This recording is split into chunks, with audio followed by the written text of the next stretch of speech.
Hi students, this is Alex here. இந்த ப்ராப்ளத்தில் வந்து ranks obtained by 10 students in statistics and mathematics கொடுத்துருக்காங்க. நம்ம rank correlation coefficient என்னன்றதை கண்டுபிடிக்க போகிறோம். ஸோ நமக்கு டைரெக்டாக இங்கே ரேங்கே கொடுத்தனால நம்ம டேபிளில் ஃபர்ஸ்ட் காலம் பார்த்தீங்கன்னா r of x and second column வந்து r of y அப்படின்னு எடுக்கணும். இது ஒன் பிலோ அதர் எழுத போகிறோம். ஒன்ஸ் இது எழுதுனதுக்கப்புறம் பார்த்தீங்கன்னா இதோட டிஃபரன்ஸ் வந்து நம்ம நெக்ஸ்ட் காலத்தில் எழுதணும். அதாவது d அப்படின்றது rx மைனஸ் ry. இதோட டிஃபரன்ஸ் 0. rx மைனஸ் ry இது மைனஸ் 2, இது 1, இது minus 1, 5 minus 3 2, 6 minus 9 minus 3, 7 minus 7 0, 8 minus 10 minus 2.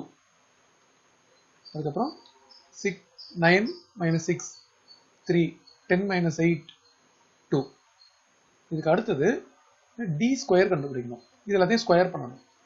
Square பண்ணும்போது 0 4 1 1 4 9 0 4 9 4 அப்படின்னு வரும்.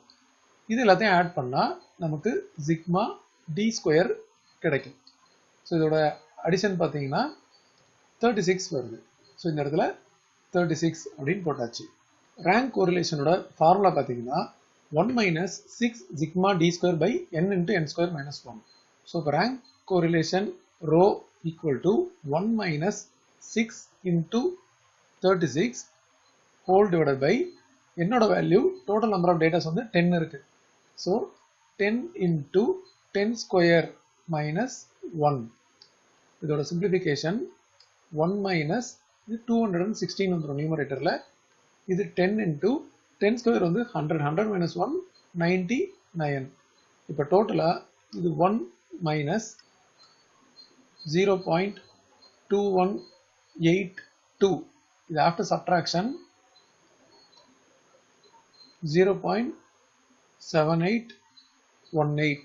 இதே நம்ம ரவுண்ட் ஆஃப் பண்ணால் இதோட வேல்யூ 0.78. இங்கே அதிகமாக இருக்கிறனால ஒரு நம்பர் இங்கே இன்க்ரீஸ் பண்ணிடுவோம். ஸோ 0.782.